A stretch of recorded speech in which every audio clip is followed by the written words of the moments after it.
Good morning. Welcome back to ExPat InSights. I'm your host, Raju Mandhyan. We are with Paul Rivera. That's it. You heard it right. That's a Filipino last name.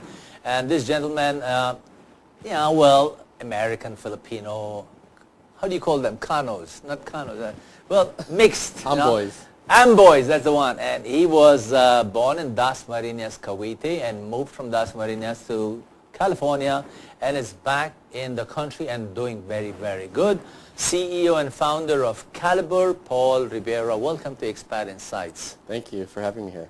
Hey, Paul, tell us your story first. I mean, from Cavite to California and back to Cavite. All right. It was a circuitous route. I was born in Cavite. Yeah. I left the Philippines in 1988, and I moved to the San Francisco Bay Area. I was Yeah. 5 years old, so I grew up my entire life outside the Philippines. And I went to UC Berkeley, studied political economy there, and after that, ended up working for an e-commerce startup in San Francisco called Mercantila.com. They sold fitness equipment and rowing machines, home furnishings on the internet before many... Not on TV, not on TV, yeah, on internet before Amazon did. Bulwarkers and breast increasing machines. Was that it? Was that it? I wouldn't say breast increasing machines, but... Breast enlarging, I'm sorry. Pec enlarging. Okay. And that company had raised a significant amount of venture funding. And what they wanted to do was to grow their operational team. And they had two choices. Do we do it in San Francisco or do we do it offshore? They chose to do it offshore, and they sent me to Bangalore, India in 2004 to set up an offshore team for them. I'd never been to India.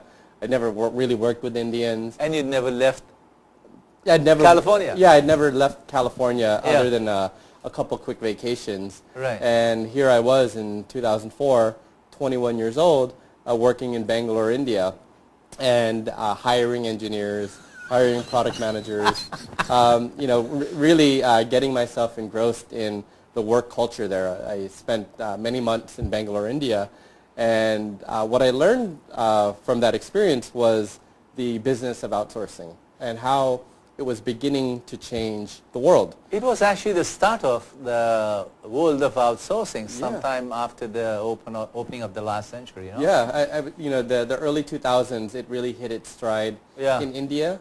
Yeah. And, I didn't study that in school, yet here I was working for an e-commerce startup based in San Francisco, setting up an offshore team in Bangalore, India. I don't think anybody studied that in the last century. Yeah. It didn't even exist. It's a pretty new concept, and it's a very new concept when it comes to outsourcing knowledge work.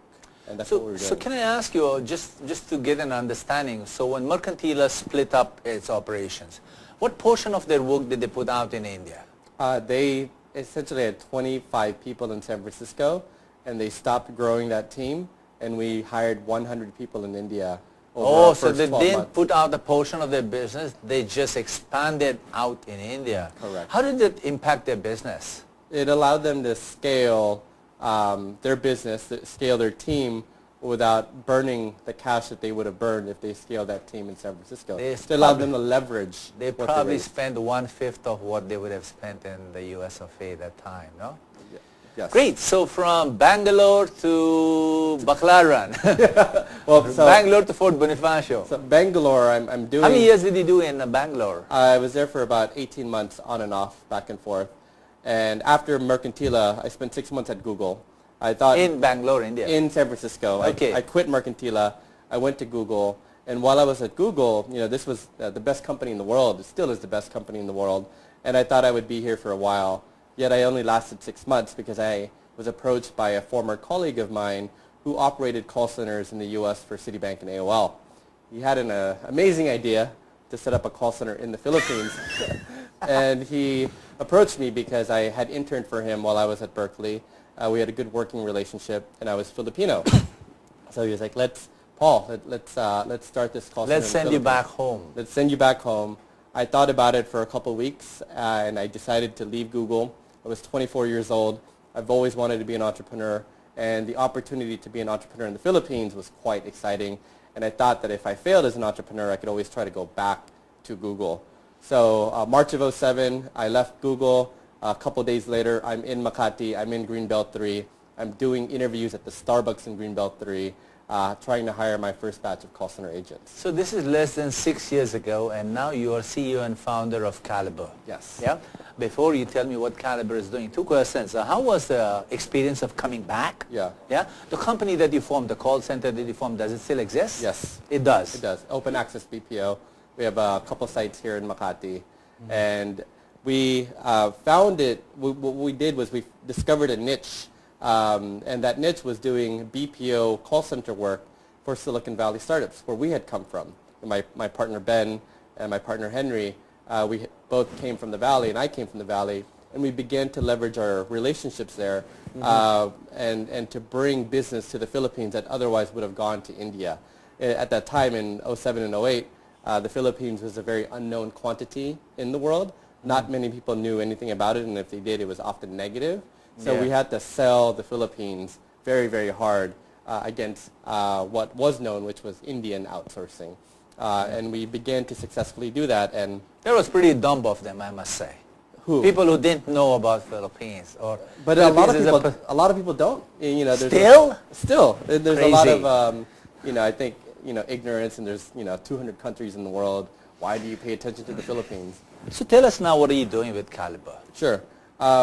Kalibrr was born out of the problem that I faced running my BPO, and it's a problem that many companies, many leaders in the Philippines face, and it's a problem of talent. Right. While running that BPO, I would often encounter young college graduates, young people who had just dropped out of college who were applying for my entry-level call center data entry jobs. Pretty easy jobs. Yeah. And these were people who had spent a considerable fortune going to school to get a credential. Not just a fortune, but a lot of their hope and desire and sweat, because Right. there's a lot of drain on a family to put a child through college in Philippines. Correct. Yeah. There's a lot of hardship that the family has to endure, and their thinking is, if I get my son or daughter a degree, he or she will get a good job. Right. What I was experiencing was I was interviewing all of these people with degrees, yet they lacked a lot of basic skills that prevented me from hiring them. And if I could not hire them, I'm sure many other companies would not hire them. So just like what Greg Forbes was saying, not technical hard skills that they lacked, but beyond that they lacked confidence, they lacked the gumption and faith in themselves. I'd say they lacked 3 core skill areas, or they had issues with 3 areas.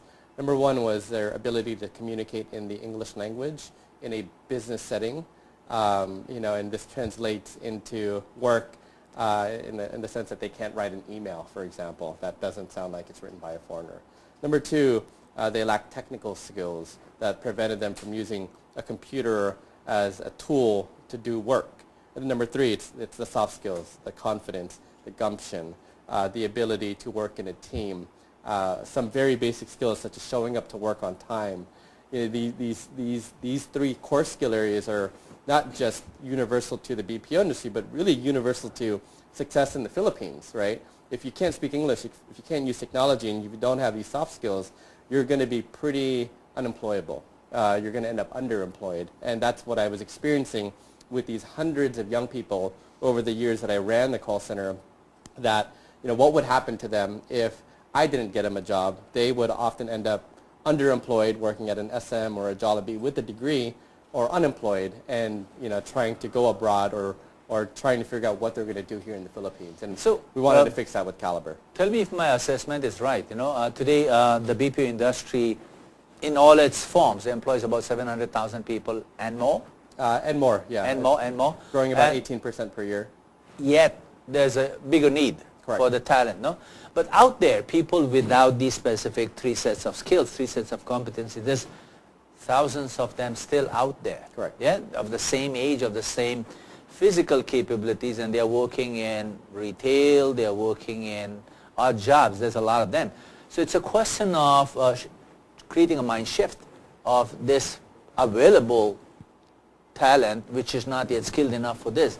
So it's education that you need for them, and how are you giving them this? Sure. I think you're absolutely right. There's a tremendous amount of people and talent. Yeah, I that's mean, you see, you available go here. to SM and there are 5 people on one checkout counter. Correct. Is that right? That's right. So that means 4 can be hired somewhere else much more fruitfully. Correct. And, the reality is, it doesn't take a tremendous amount of effort to get them from an SM to, say, an Accenture.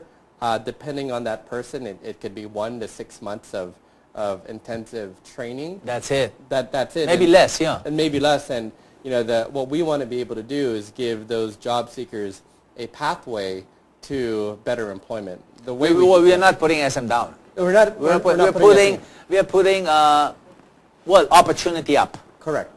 Better opportunity up. I want to be able to double their income and give Yeah. them a pathway to consistently do that as they develop additional skills. And the way to do that, in my opinion, is in the Philippine BPO industry, which is a very inclusive industry where you have people from all walks of life working in this industry, becoming successful and being able to sustain and support themselves domestically in the country. Building a future slowly, brick by brick. Correct. Huh? Yeah.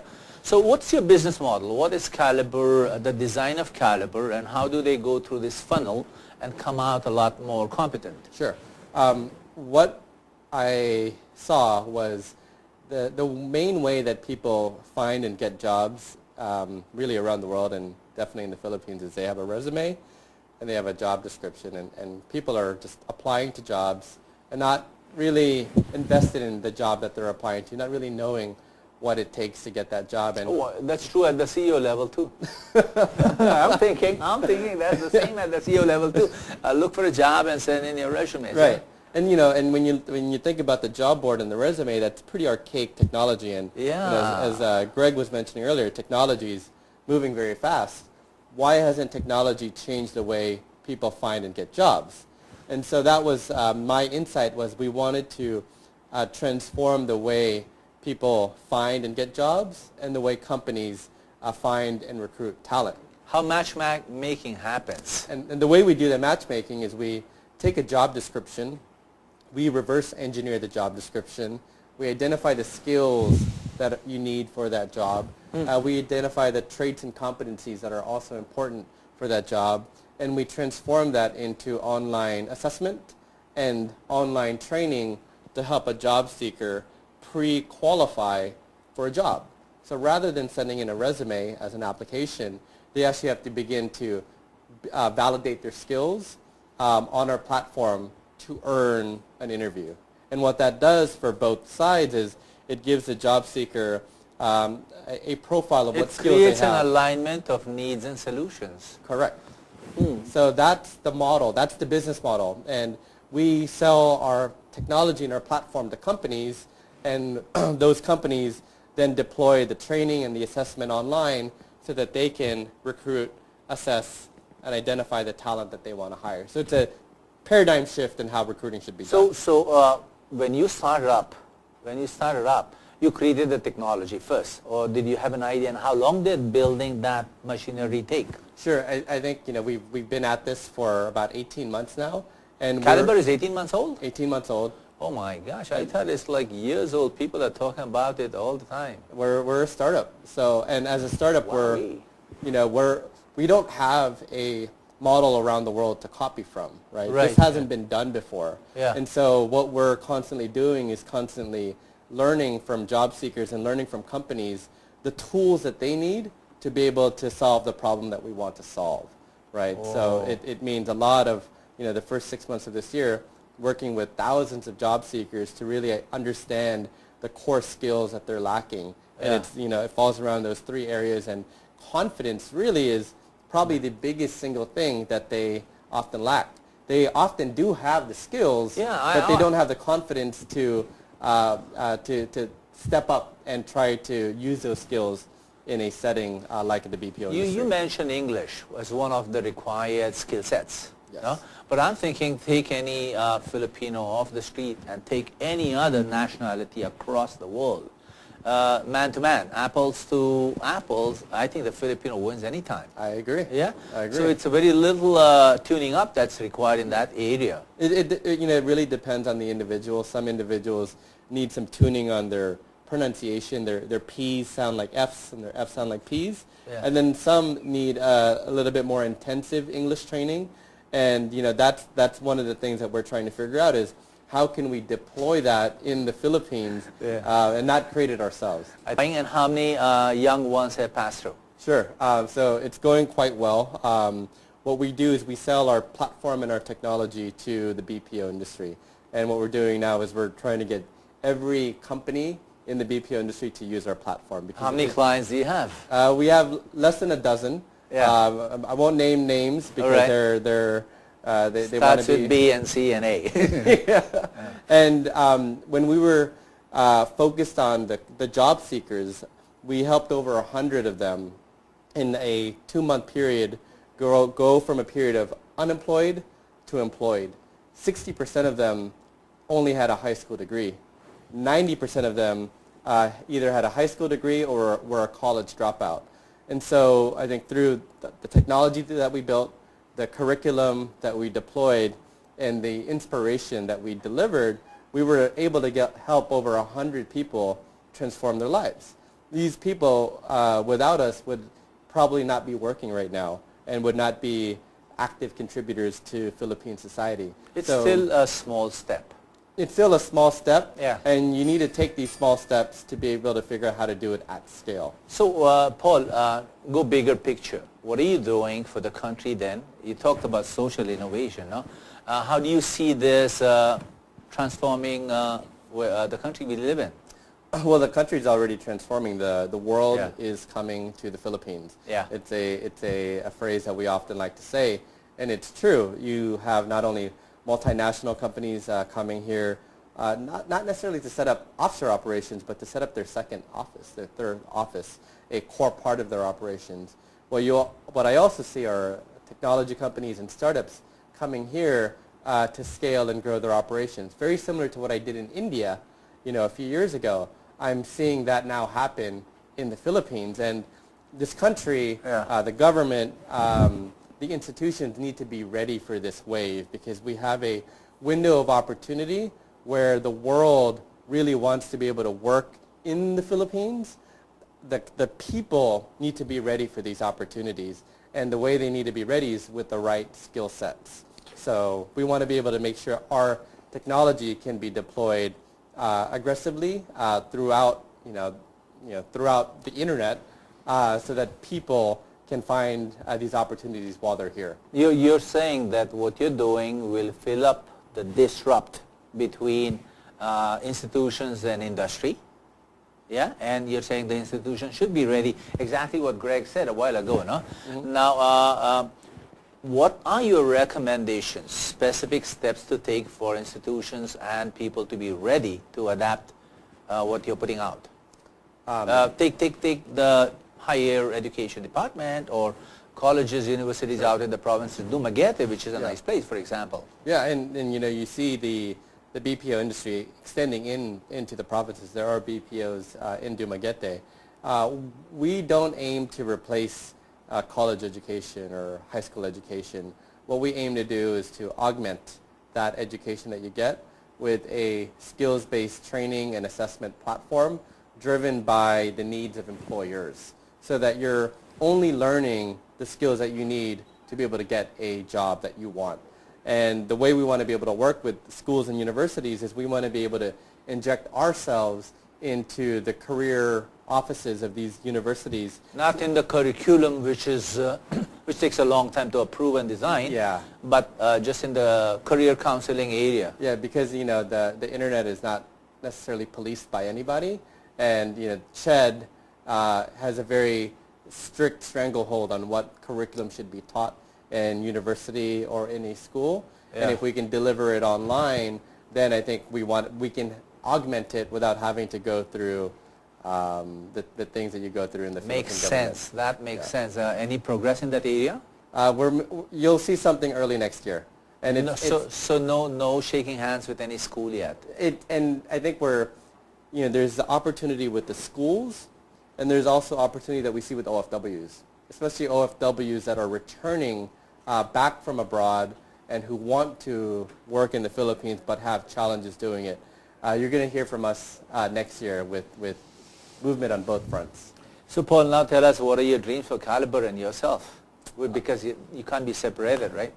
Yeah, I mean, as an entrepreneur. What do you want? Where do you want to go? I think, where we want to go is we want to build a really great company here in the Philippines. Yeah. A company that at its roots has amazing Filipino talent, but also DNA from Silicon Valley, where I was raised and where, I came from and where I worked, because I've seen a lot of innovation and transformation that has been created in that region, and I believe that the Philippines has the ability to do that here. It may not be done in the same way, but with Kalibrr, I think with the team that we have and the problem that we're trying to solve, there's no reason that we can't create the same level of innovation, not just for the Philippines, but around the world.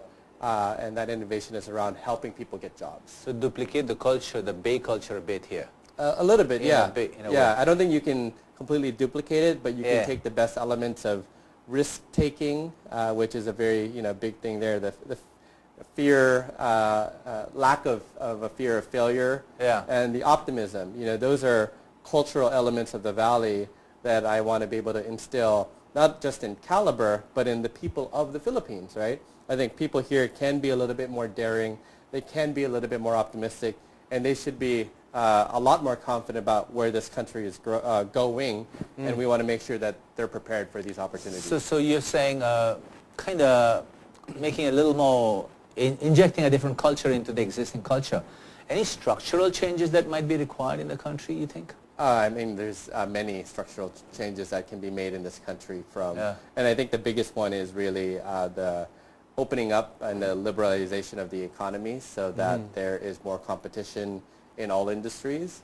I think, until that happens, our ability to really become a G20 country will always be limited by our lack of openness within the economy. And I don't know if that'll ever happen. There's very entrenched interests here that would not want to see foreign competition come in. Yet, I think competitive, open markets are what lead to better societies. So there's a little creeper that's crawling around the culture of this country that needs to be eliminated. Yeah. The entrenched agendas of some people. Yeah.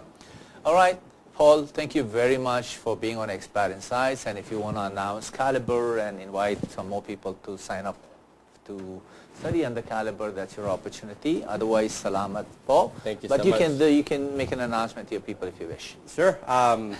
Just go to kalibrr.com, www.kalibrr.com. You can learn more about us there. And if you want to work with us, you're a BPO company, feel free to reach out to us from the website. Thank you. Salamat po. Thank you very much Salamat again po. one more time. So that was Paul Rivera of Kalibrr, and I hope you enjoyed the show. Emancipation, social innovation through education, and we'll see you next week. I'm your host, Raju Mandhyan. Stay watching and have a great weekend. Good night and mabuhay.